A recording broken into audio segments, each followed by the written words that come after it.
next command you will hear will come from myself or Grandpa back here, and it's wai-wa. Wai-wa means the time is right, let's go. Or as Grandpa sometimes says, giddy up, let's get moving. After you hear wai-wa, so it'll be wai-wa. Everybody at the same time will repeat, wai-wa, wai-wa, and then we will go. Got it? You ready to try that from the top? Here we go. Paddles out! Paddles down, paddles down. Even better than that. Paddles out! Wai-wa! And away we go. Simple, right? Oh, yeah. Okay. Symbol Canoe. They have a rudder leg. The right side of the canoe, not on the right.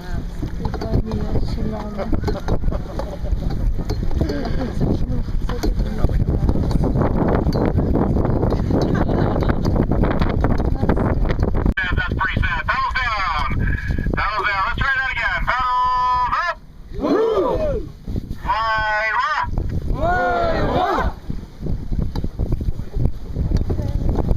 Why row? Why row?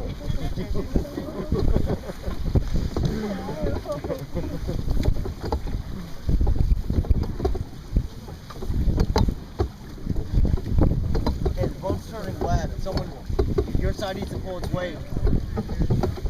It goes where it goes. Thanks to the motor.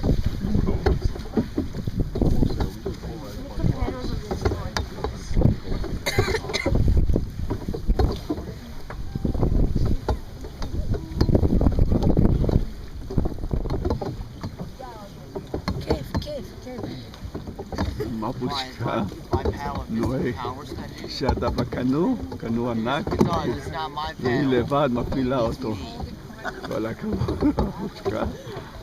אנחנו מאוד מעריכים את זה, שאת מובילה אותנו למקום מבטחים.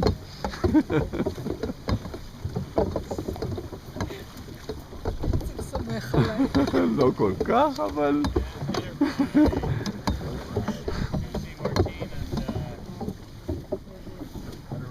Let it ride, he says. Stop paddling. תן וואי.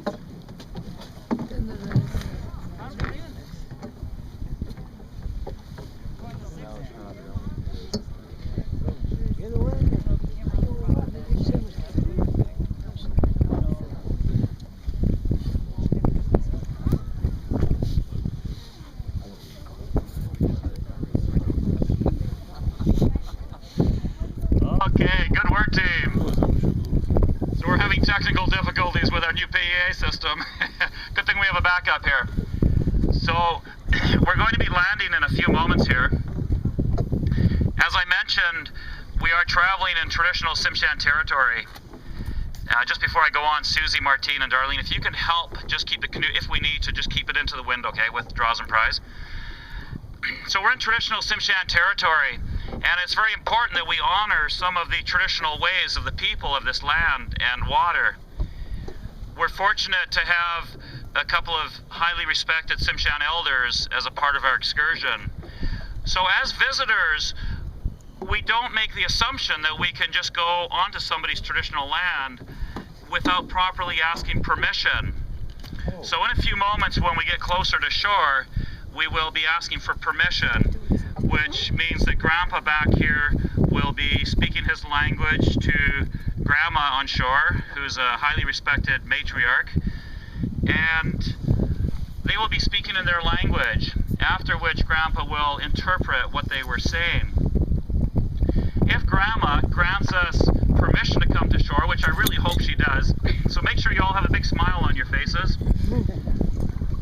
Actually, I'll back up a little bit. When we are facing the shore, if you can just look back here for a moment, I'd like everybody to have their paddles. Those of you that have paddles will have their paddle up on the side of the canoe like this when we're just sitting facing the shore and the elders are speaking to each other.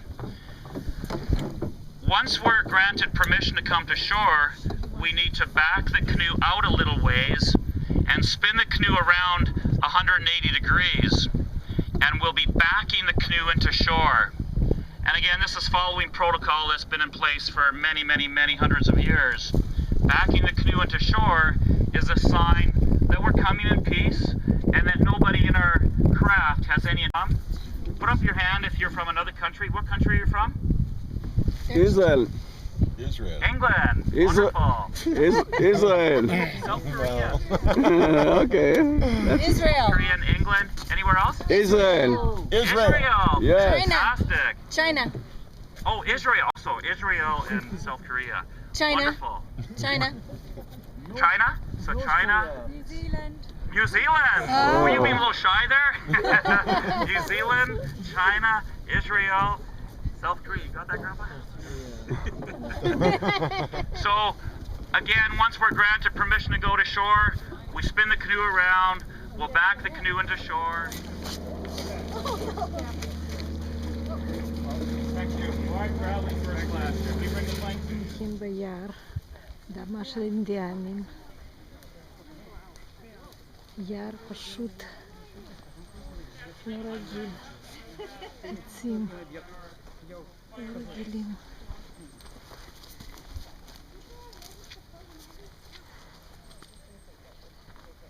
ומתקרבים למחנה.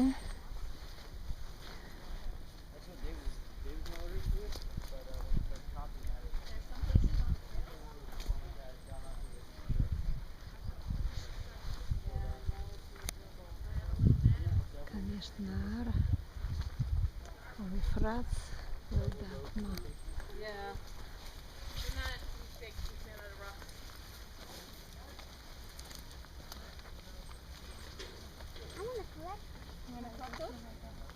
אנחנו כנראה על האי בכלל, כי משני צדדים יש מים.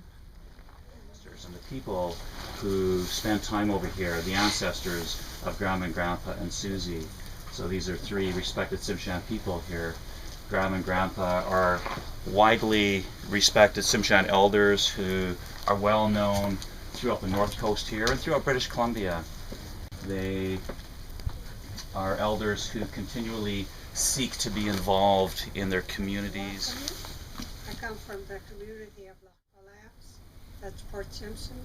It's on the other side of the mountain. It takes 12 minutes to fly over the mountain by plane.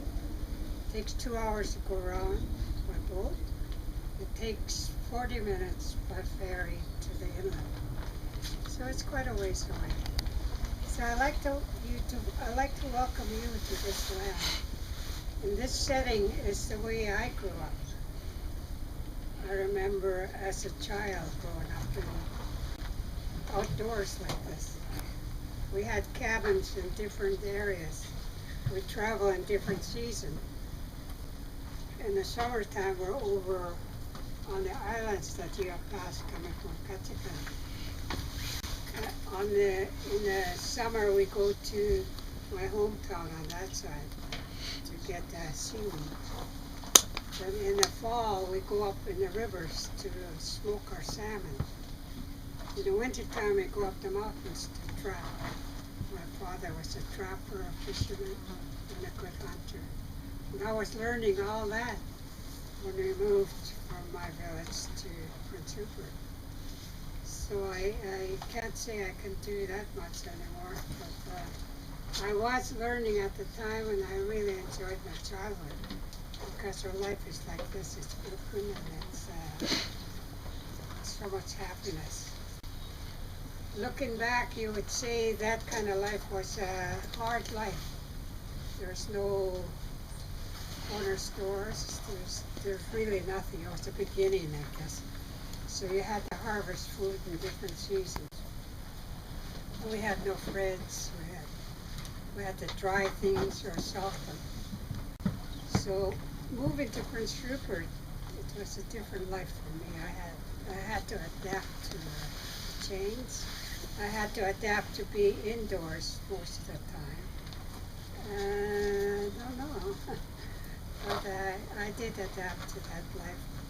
And now it's even faster. Now the life has changed again. So I've lived long enough to see the changes in this world. And I think it's pretty good. Yeah, welcome again. I hope you enjoy your hike. Enjoy the scenery.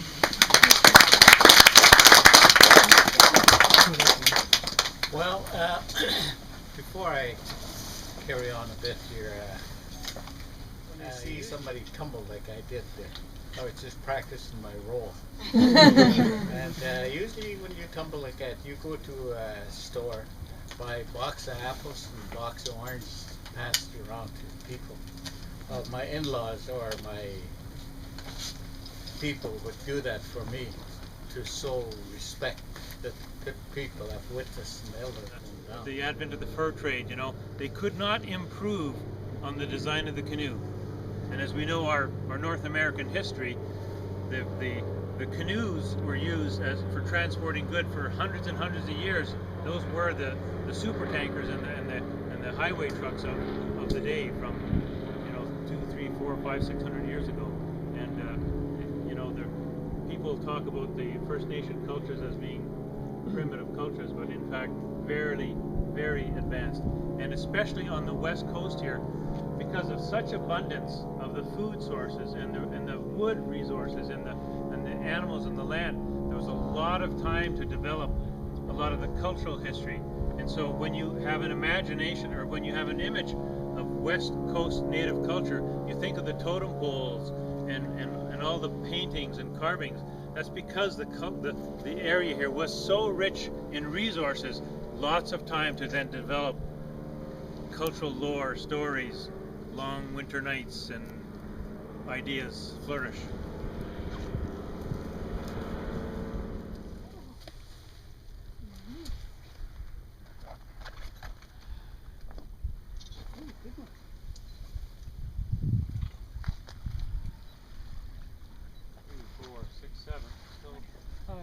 They're coming there. Take a look at the slug. Oh, yeah, the slug, yeah. Take that long, take a picture now. That's okay. If we lose a couple, that's all right. That's more crap for us, right? That's right. Unfortunately, they're closer to the Primo, yeah, that's right. three less, it's not a problem. That's right. I can find another wife. That's not a problem. All right, there's lots to pick from here.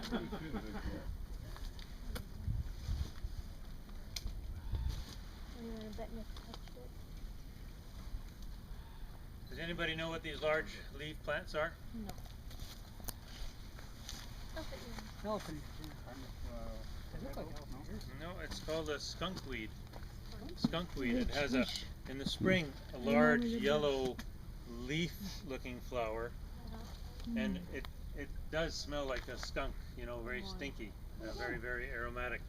Maybe I'll just wait a little bit for the rest to come here. I wonder if you could buy these in the store.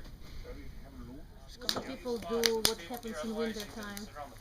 Well, it's a resource-based community, so fishing certainly is predominant. Logging, not so much. Well, mining is a growing industry, although you know, like all resource-based industries, there's lots of controversy tied in with it. Well, because you want to balance resource management, the respect of the culture of traditions, the use of land, not over harvesting anything. Winters involved. Thank you. You know, fishermen are repairing nets and working on boats.